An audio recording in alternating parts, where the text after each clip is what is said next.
Hi, this is Larry Bridges, and this is Take a Minute to Sing. Today we're going to give a list of don'ts and do's. Thought I'd start with the negative first, And so, why is it important to know what not to do? It's pretty obvious, but if you do it wrong, you can do permanent damage to your voice. So that's really important. So, what we're going to do is go through a list of, let's start with the don'ts. Don't clear your throat.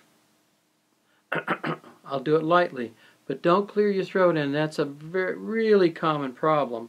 What happens is when you're clearing your throat, you're rubbing the vocal folds together to get rid of mucus. And one of the reasons why mucus is produced is to take care of irritation. Here are the vocal cords, or the vocal folds, behind your larynx. Right, the thyroid cartilage. There's your vocal cords. When they come together, what happens is they vibrate, and if they rub too much, then they start to swell. And then mucus is produced to take care of that, and if you clear it, you're keeping the cycle going. So it's really important to understand how not to clear your throat. Better to swallow. Second thing is take steam.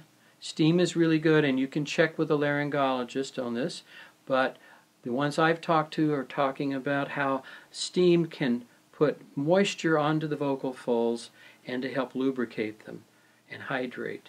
The old opera singers used to take an atomizer and go and try to put the water into droplet form, because then it would actually go onto the vocal cords, and that's the reason they did that. Okay. So here is a steam inhaler. You can get these for about $25, I think, at Walgreens. Takes tap water. I usually use distilled water. It's a little safer. Putting that in and just breathing the steam can put moisture into the vocal cords. When you drink water or tea, it doesn't really go down and touch your vocal cords.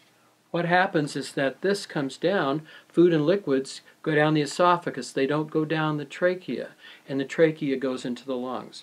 So that's why just drinking tea and water doesn't do the trick. It's good to hydrate you, but it's not good for that immediate problem of buzz in your voice or the mucus on your vocal cords. Okay, that's probably one of the most important things. The other thing is not to sing too loud, too long, too high, too breathy. Breathy can even be irritating to your voice, believe it or not. I like that. It can be irritating because it's just using a portion of the vocal cords, and you're not getting a nice clear sound. So going for a nice clear sound is better. If you have to sing and your voice is tired or irritated, but you have to sing in a show, you can mark. Marking means doing it at half volume. Do it and don't push it as hard. Be aware, sometimes you may not be able to do those high notes in rehearsal. You may have to be careful about that. Don't sing when you're sick unless you just have to. Again, if you have to, mark or do it lightly and cut down as much as you can. Take a steam inhaler to the rehearsal. All right, don't look at the ceiling. Constantly looking up at the ceiling, being aware, that puts your neck in the wrong position. Don't reach your neck up also. Okay, that's a lot of don'ts. Well, let's talk about the do's. First of all, the do's. Do see a laryngologist if there's a problem. It's good to be checked out. I had a kid who recently, we thought he might have nodules, and nodules are when it's like calluses on your voice, or it's irritating to the voice when they've rubbed together, and that can be really hard to get rid of and create some permanent damage, and you want to be careful about getting nodules. Singing really loud rock music too hard is not good. You have to do it right. Make sure, if you're in a band, that you don't oversing past the volume. You may need to use a monitor and have an in-ear monitor or a hotspot monitor to make sure that the volume is, you're not trying to scream past that volume. Okay, there are ways to get a rock sound without having to blow your voice out. So that's another reason for going to a voice teacher too. Always prepare the breath. Work on your breath spots. Where do I take the breath? Making sure you're aligning. You're not reaching for the note.